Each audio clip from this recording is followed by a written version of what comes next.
I'm doing this talk as part of the Scottish Mental Health Arts Festival, which I find is a really interesting and unique festival, been over the number of years. And what I wanted to do at this particular event was to explore the idea of epigenetics, the recent research that's been done to suggest that genes get marked by trauma, and that the people who have suffered from trauma can sometimes pass the trauma or the effects of trauma to the next generation, obviously unintentionally.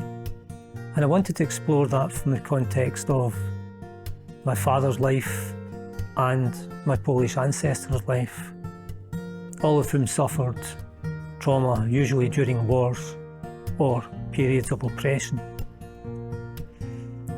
And to try and see my own upbringing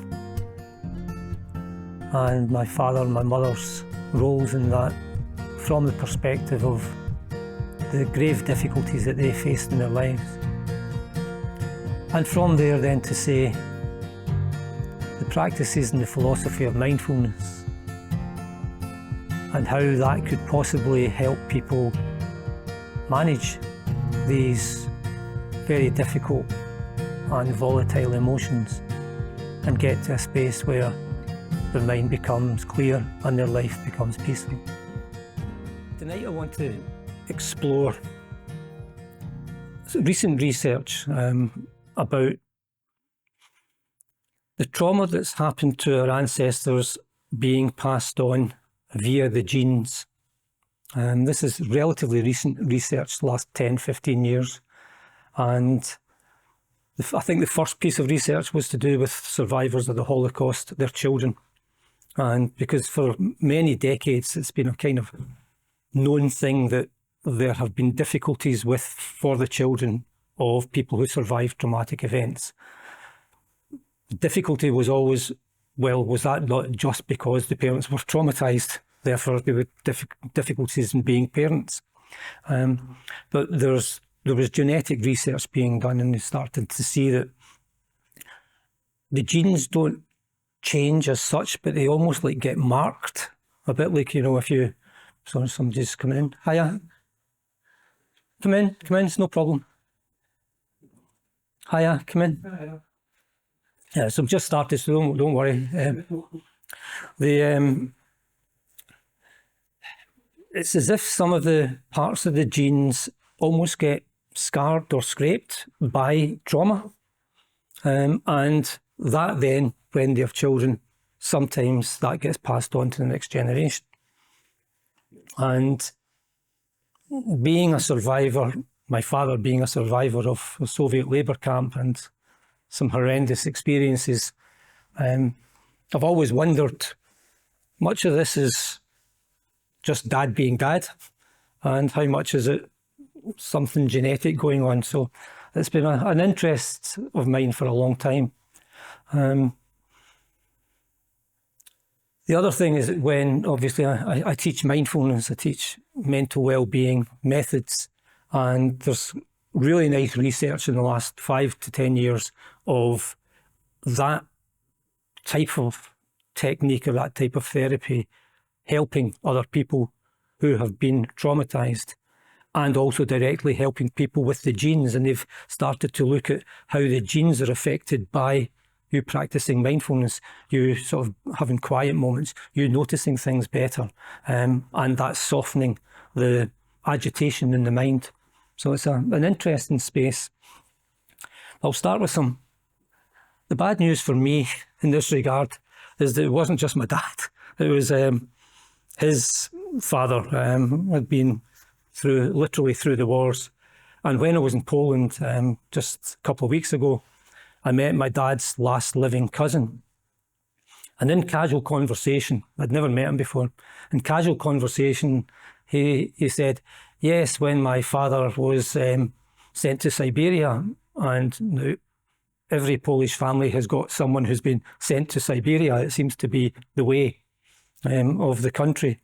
But my cousin Chris and I, who were travelling together, assumed that this was in the Second World War, because that's when my dad and Chris's mum were sent to a labour camp in Siberia. So I said, well, where did you go? And he says, well, back in 1907. And we said, whoa, wait now, this is almost 40 years earlier. His father had been sent as a very young guy because he took part in protests and an uprising against Russian rule over Poland. So he himself had had this trauma as well. And my dad had mentioned in passing something cryptic decades ago, that when he was sent to the labour camps via cattle trains in 1940, we were going the way of our forefathers. Now, I didn't know at the time, and I still don't quite know yet, whether he was talking about actually literally his forefathers or just lots of Polish people get sent to these places. But there were people sent to in the depths of the Soviet Union, or Russia rather, in 1863, 1870, 1907. So it was a regular thing. And that then leads me to, I guess, all of us, if we think of Scottish history and the traumatic experiences Scotland's had for the last 200-300 years, the clearances was a major thing, which mostly affected the Highlands and southern uplands, but probably affects some of our maybe ancestors. But also the fact that the Industrial Revolution effectively started here, and the Industrial Revolution took people from being kind of maybe very, very poor and sometimes hungry peasant type roles in villages to all of a sudden being down the pits in the steelworks, working six-day weeks, 12 hours to 14 hours a day. What happened to those people? What sort of happens to their mental health? And what happens to their spouses when they come home absolutely shattered, angry, violent? And then if that gene passing on happens, have we got it? Have we got some of that in us? Now, we're a long way off from DNA testing, that kind of thing.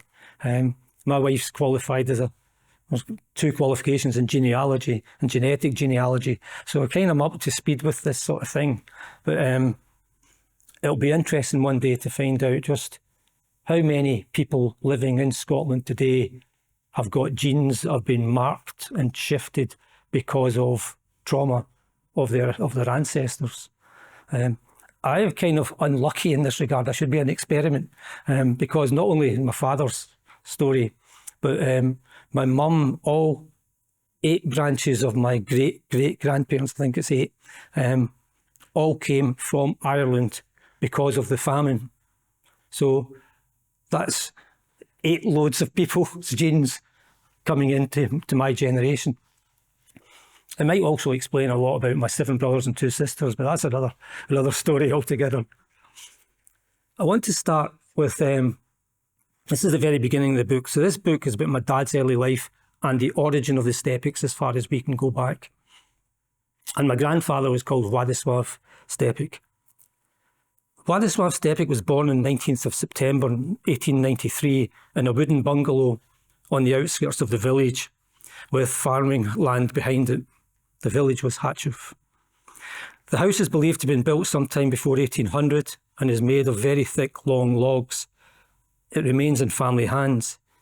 Even today, it looks like it could last 1,000 years and remains striking and almost new thanks to painstaking maintenance and paintwork. It resembles a log cabin, only bigger and sturdier. Władysław's parents were Jan Stepek, which is my dad's name, and Aniela Siniawska. Jan was only 39 when he died in 1908, Aniela 40 in 1913. So Władysław was 14 when his father died and 19 when his mother died. And you wonder, is that the first marking of genes? Władysław too nearly died young of tuberculosis when he was a child, but was lucky and survived. Many of his siblings would not be so lucky. Władysław was the firstborn. Then followed Stanislav, who died aged 30. Mariana died aged 20 days. Joseph died aged 23 days. Helena died aged 87 years. And Ignacy died aged 13 months. Anna died aged 2 days. Alexandra died aged 81 years. Mariana died aged 10 months. Now, by the end of those infants dying, my grandfather was a teenager. So he not only saw his father die, but as he got older, he kept seeing his little sisters and little brothers appearing, joy, hope, and then plummeting. And obviously his mother must have been absolutely devastated. And so what was going on in that family, trying to survive at the turn of the century, and this young man growing up, nearly dying himself, seeing his father die, seeing his younger brothers and sisters dying, and then his mother's died and he's not 20 yet.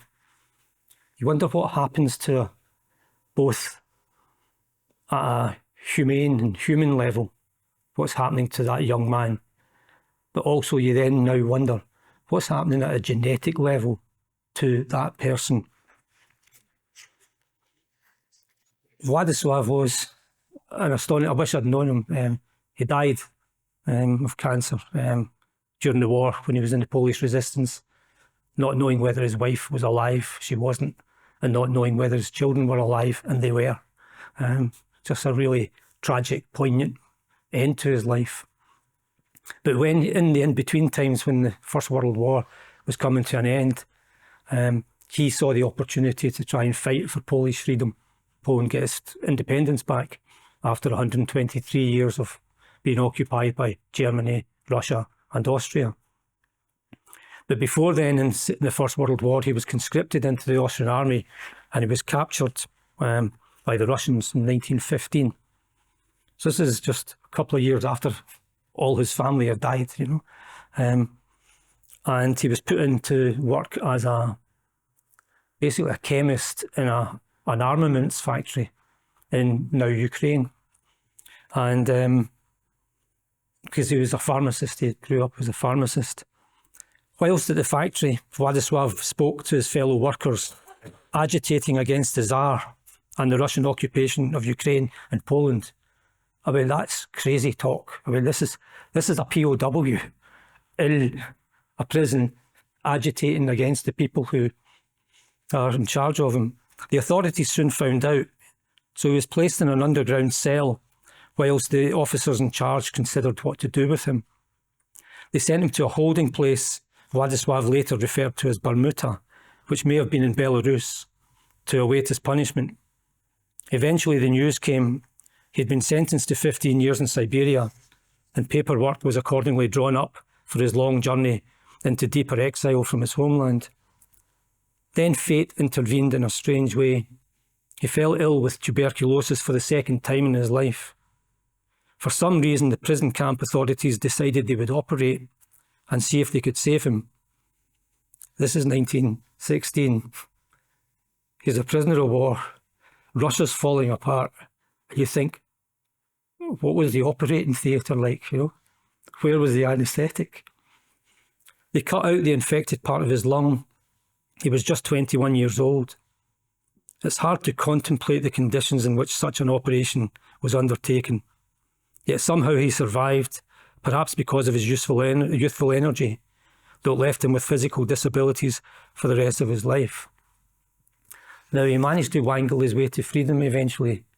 But again, from the theme of this evening, I mean, what happens to a body and what happens to a mind when you go through that, you know?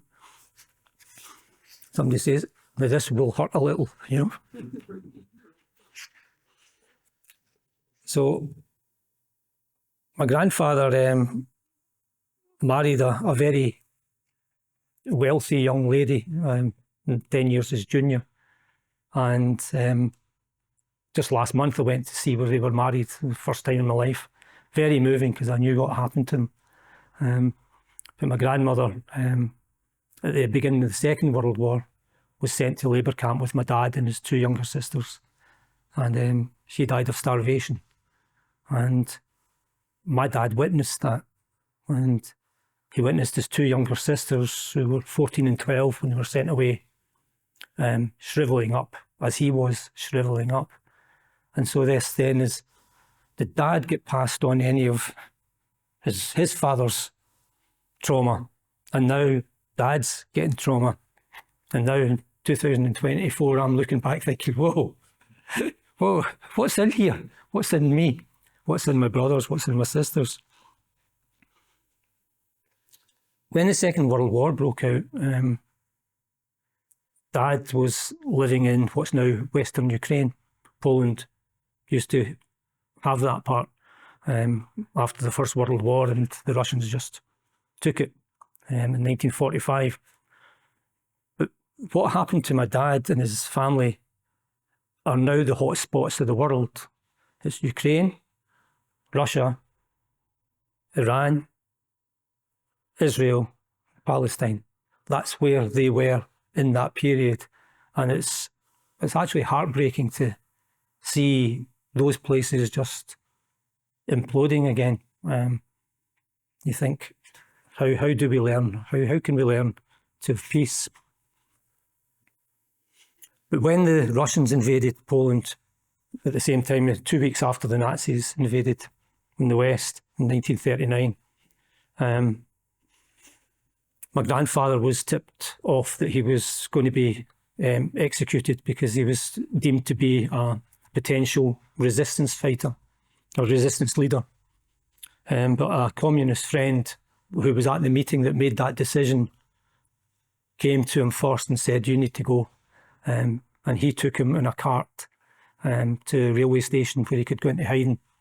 And that's the last time any of the rest of them saw him alive. But that guy who saved him was then interrogated, and he was sent to Siberia for X number of years, even though they couldn't prove that he had helped him. It's just such a painful sort of chain of events. But then they terrorised the family, trying to get them to say where my grandfather was. And they didn't know where he was. They knew he was roughly heading down south. But they didn't know where he was going to end up. And there's no mail or anything like that. There's no phones to tell you where he is. So they traumatised the family. They terrorised the family. They came in at 3 a.m. They came in at 6 o'clock in the morning. They came in at 4 p.m, maybe 2 or 3 times a week for months. One time they put a gun to Jan's head. "Tell us where Stepek is or we'll shoot the boy," they said. The family never revealed Władysław's whereabouts. They couldn't. And the terrorisers never pulled the trigger. That's my dad.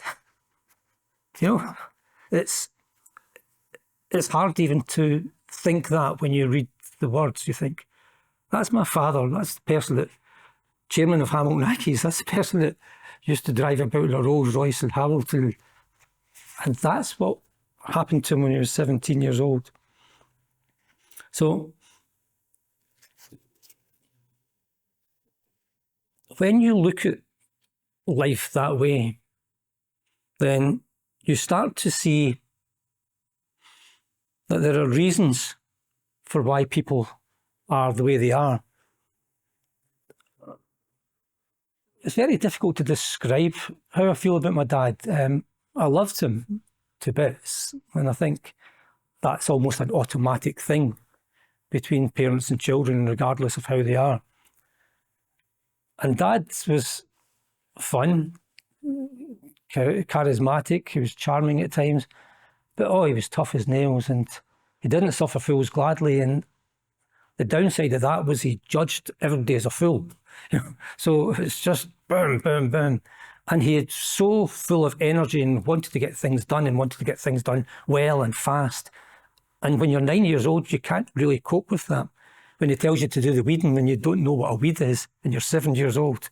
And then he comes back 10 minutes later and says, "What are you doing? Not finished yet." I say, "Which is a rose and which is a weed?"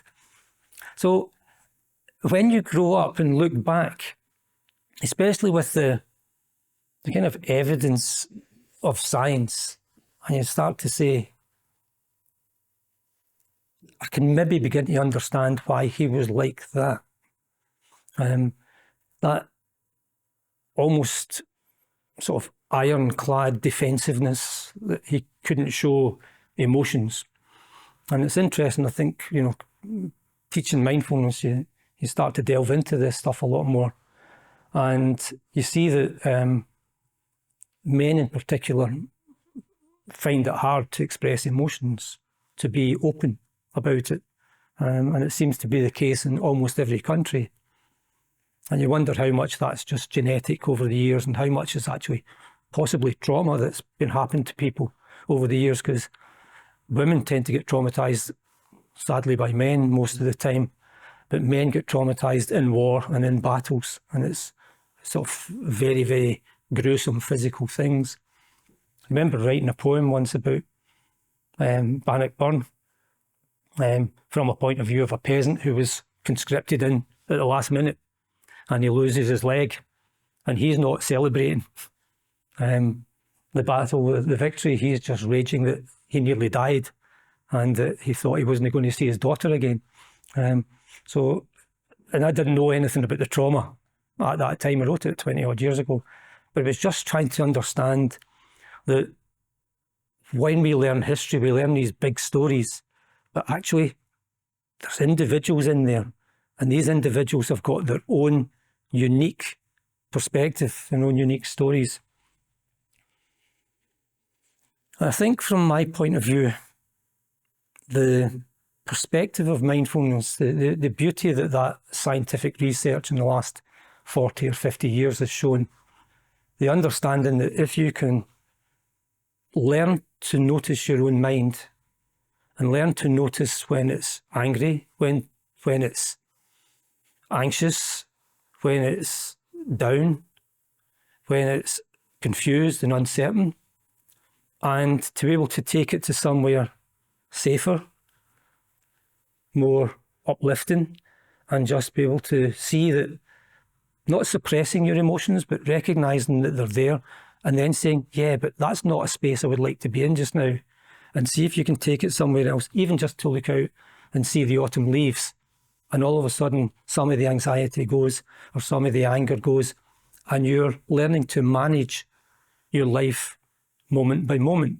And that's the primary principle of mindfulness, is if you can learn to manage the moments, each one at a time, then life will tend to take care of itself, because you're managing the only time that you can manage, which is right now.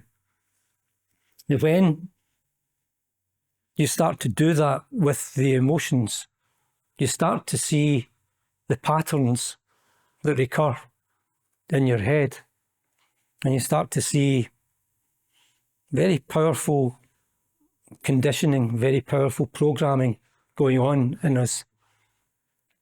And some of that's genetic, we know this from the research.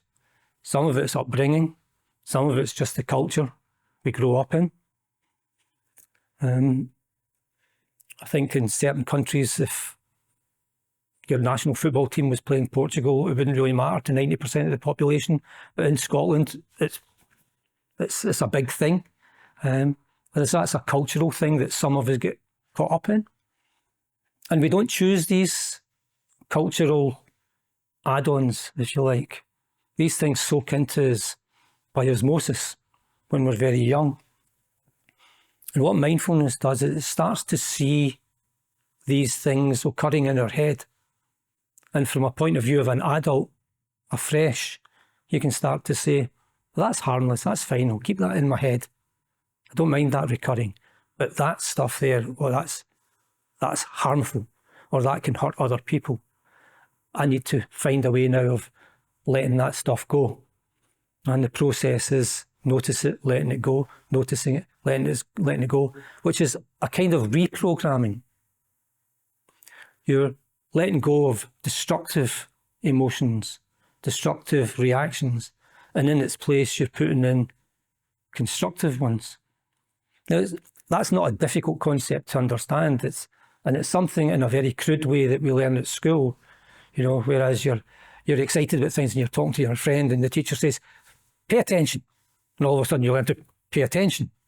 And if the teacher says that to you half a dozen times, then it starts to filter down and inside you.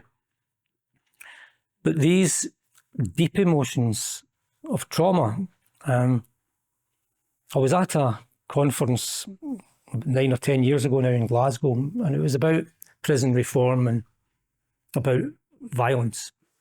And one of the speakers said, so in a nutshell, what happens in our society is some young people grow up in dysfunctional families, and often there's violence and some sort of physical abuse or psychological abuse going on.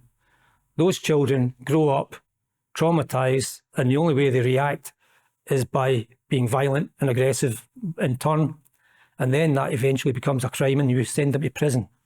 So what we're essentially doing is sending young abused children to prison. There's just a pathway in between. And it's a very powerful statement. And I remember talking to my dad in the last few years of his life. It was very difficult to talk to Dad about anything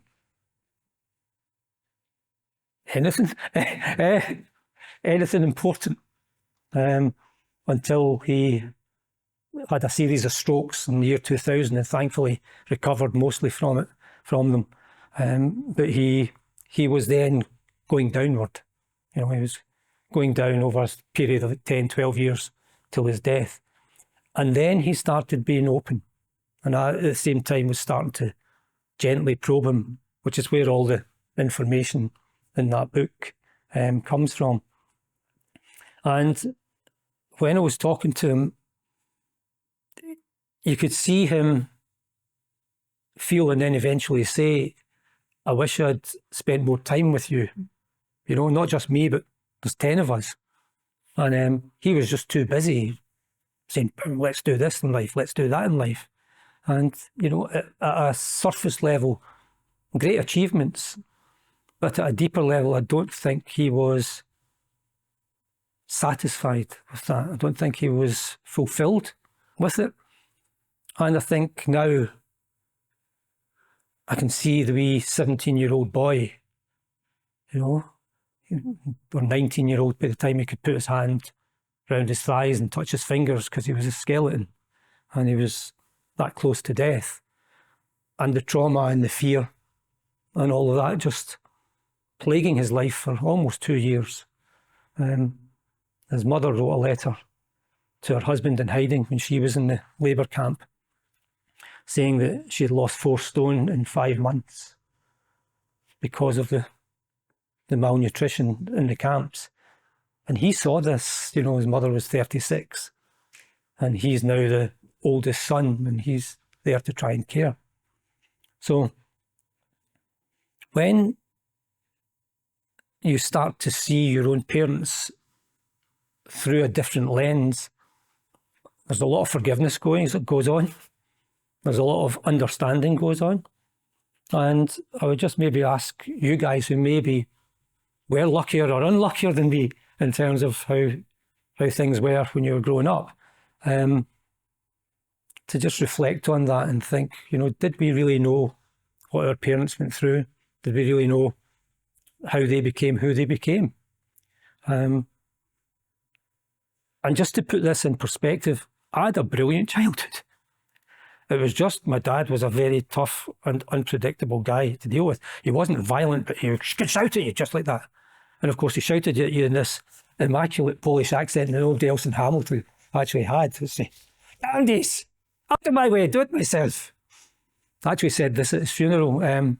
I did the eulogy, and my first words were, when I was preparing this, I was thinking, how's Dad going to take this? You know, imagine him up high, sort of looking down on me. And then I said, and I thought to myself, this voice would come from heaven and say, "Martin, bloody useless, out of my way, I'll do it myself." You know, and to be able even to say that, you know, is showed that that's the prevalent state of mind that I had about my father, that at any circumstance he could just go, out of my way, do it, bloody useless. Useless was probably the most common word that he used for us as children. And I didn't feel it as a demeaning thing, but it just was weird to bring up that way. Because we were a very bright, active and successful sort of sibling group as well. So it's strange. But when Dad was getting towards the end of the war, after D-Day, so he served in the Polish Navy, got out of the Soviet Union, and went via Persia, where my grandmother's buried in Tehran. And he and his sisters went via the Middle East, Palestine, and Israel. And he's joined the Polish Navy, served in the Polish Navy, D-Day. And then in the last months of the war, he had a series of breakdowns, which I didn't know about until about 3 or 4 years ago. Dad died 12 years ago. And it's in his war records that I got, and it's just like, rest home, rest home, rest home, rest home. I think 11 in the space of 4 or 5 months. And I think it was just the war was coming to an end. They kind of knew it. They also knew that Poland was basically being given to Soviet Union. So there was no way of returning home. And I think something in him just broke. And for about 3 or 4 months, and then after that, something emerged again. And he was lucky enough that he, by chance, found himself applying for a grant that happened to be in Glasgow, and came up from Plymouth to Glasgow and settled in here in Scotland. And I think my mum healed him in as much as he could be healed. And she came from a traumatic background as well. She was Scottish from a fully Irish background. Her dad was a miner in Cambuslang, and he died of peritonitis when my mum was 8, and my mum was one of 12 children, one of whom died in infancy. And so then my mum, within a year, caught septicemia, and the doctor told her mum that he didn't expect her to survive, but she was out of school and in hospital for 2 years. And then she left school because she was so far behind, and she'd been the brightest in the class before she fell ill. So my mum had her own story, maybe not as dramatic and sort of as extreme as my dad's, and probably much more common to Scottish people than of that generation. But she then met my dad at a dance hall, and the story goes that my dad there was a mutual friend introduced him, and my dad took her hand, clicked his heels, bowed and kissed her hand and said, "Pleased to meet you, Miss Stepek, Miss Murphy." And well, you just don't experience that very often in Glasgow dance halls. So it was a lovely experience. Now, bear with me 1 wee second.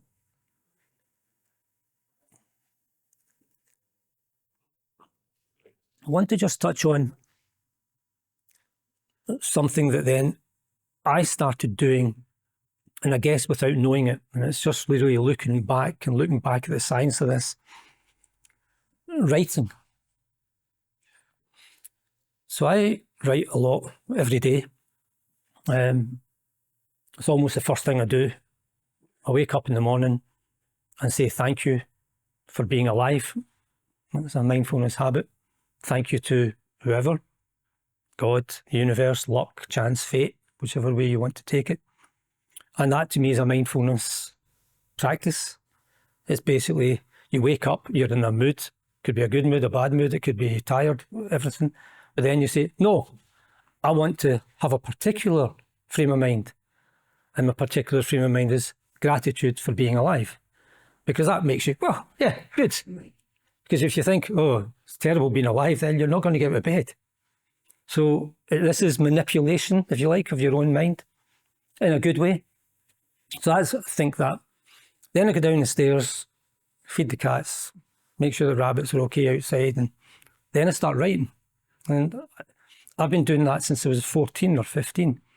And it was only once I got a lot older and started to read about the psychology of art and the arts, started realising that this is a way of coping.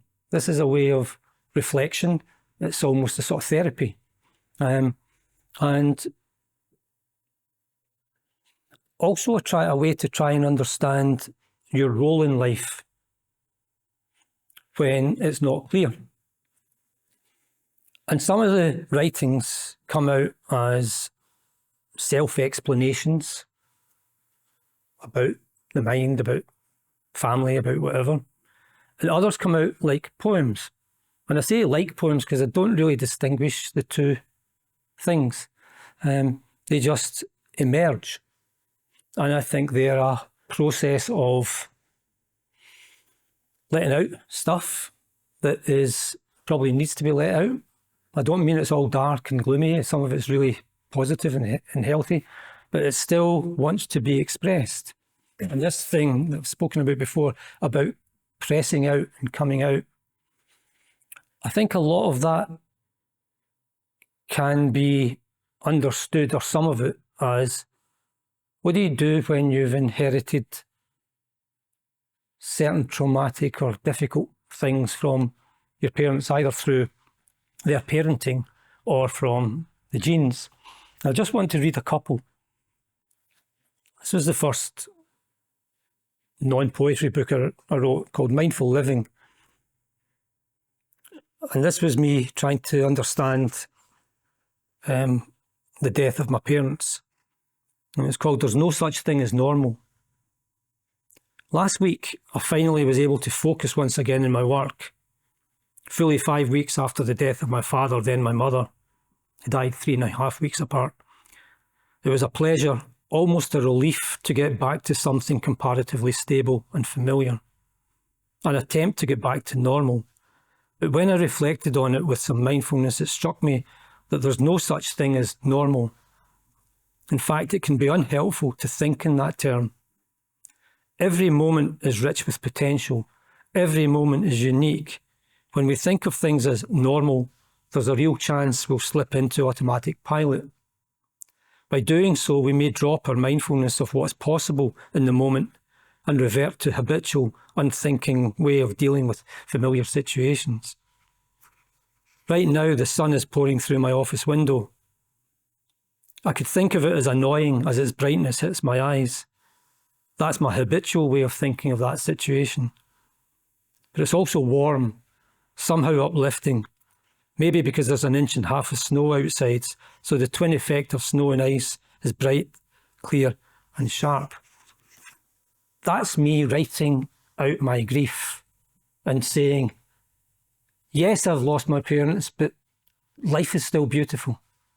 And I actually don't know how anybody copes without writing these things out, because it's such a part of how I am.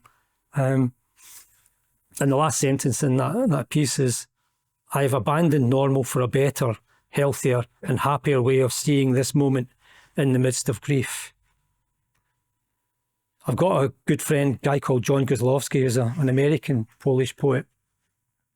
And John wrote a poem once where I can't remember now if I read this out, I think I did at the previous talk, where he's a professor of English literature, and some of the kids are balking at the idea of a poem about a baby dying. And somebody says, they need to get over it. And John says, get over it. My dad was still grieving for his father when he died, and his father died when he was 5 years old, and I'm still grieving for his loss, and it happened 10 years ago. And it's just this very powerful way of understanding just the scale of emotion that we carry inside us. about loss and other events in our lives. But this is how I do it. This is how they just come out. I wrote this one called Acceptance of Trauma. One of the key aspects of mindfulness is not to judge in the present moment or now. But what are we to make of this when something happens which we instinctively feel is, well, choose your own favourite word, awful, terrible, evil, disgusting, disgraceful, shocking. This could refer to something someone has done to you, to a member of your family or a close friend, or it could simply be your response to an item in the news, or a feeling that arises when someone tells you a story.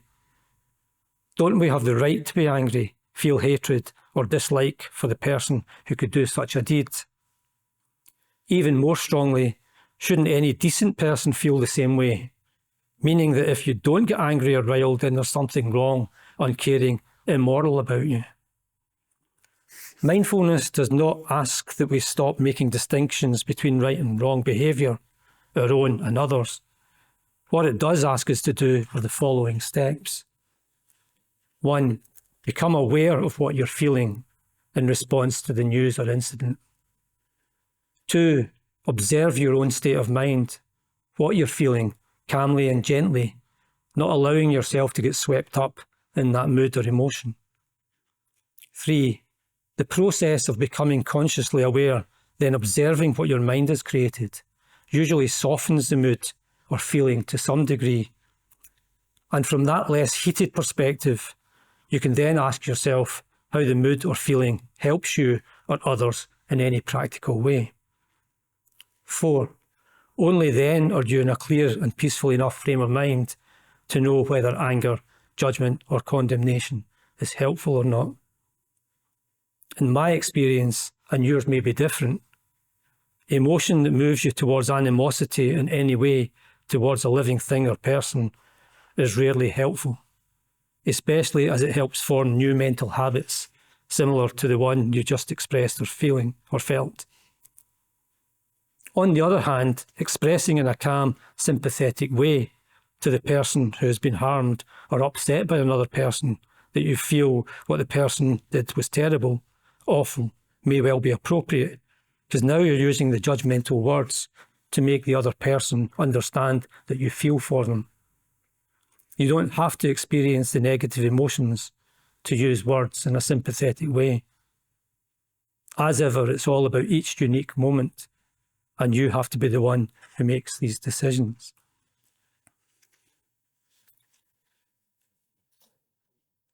It's when you keep doing this with mindfulness, you start to see all aspects of your life, like my dad's past, like my grandfather's past, like my own upbringing, like when you get irritated in a queue in the supermarket because the woman at the till's talking to a friend that she's serving and you're thinking, oh, come on. When you notice all these things, you start to pull them all together and start to realise that this thing up here is just an astonishing production machine of sometimes helpful things and sometimes really, really trivial negativity and sometimes really dark stuff. And you can't deal with those things unless you notice that you're feeling them. And then if you can calmly notice what you're feeling, then you can decide whether to go along with it or just drop it and move things on. And it's hard work. I've been doing that for 20 odd years and it gets easier, but not much easier. Sometimes they come out as poems. And I wrote this about the effect a poem can have on a stranger. I wrote a book about what happened to my dad. I wrote a book of poems about what happened to my dad's family in Poland and Soviet Union. And shared it with some people. And 2 people asked me if they could print and read one of the poems at the funeral of their parents. Now, I didn't know the people. One of them lived in Vancouver and one lived in Melbourne. They couldn't be further away. But something I wrote, and I don't mean this in terms of the quality of my writing, something I wrote got to them so deeply enough that they thought, that's what we need to express in commemoration of our father, of our mother. And I think it's an encouragement for all of us to try and express things, to try and share things, emotion things, thoughts, ideas, because sometimes they just hit and they help another person. It's the only reason I moved from writing all this stuff privately to actually publishing it, because I'd shared with a couple of people online and they said that made a difference to me. So I wrote that about this sort of thing. You put something out there, maybe nothing happens, but sometimes days, weeks, even years later, you get an email and it says, I'm crying as I write this. Something put out there tore through the barriers, the massive thick walls of defensiveness and denial, and broke the heart. And in the breaking began the process of healing that we call tears. So put words out there. And I think, looking back, I think a lot of the things I write are almost like me standing up to my own mind and saying, no, you're not going to dominate me. I'm going to think another way. And it's the thinking the other way that I write. And I think this little poem is about that process. I go with the flow of pain and no pain, the flow of words and no words, the flow of grief and joy, and the joy to know even grief, the words to express no words, the purity even of pain, the flow. And it's an attempt to understand that everything is part of a flow. One thing comes after the other, after the other, after the other, and you have to go with the flow, but you have to be aware of how you're being affected by the flow and how do you change and shift to it. So this is the last two poems in this little booklet. And these are to myself. Be like the moon, cool, pure, bright, beyond passion, beyond yearning, just being at peace in the moment, having nothing, wanting nothing, while all around delusions were on. And finally, why should I despoil the day with thoughts of the night? The night will come when it will. Let it come. I choose the day, the light. The sun still shines when we are on the dark side. So thank you for listening. Happy to answer any questions and have a chat about this. So thank you. So take care.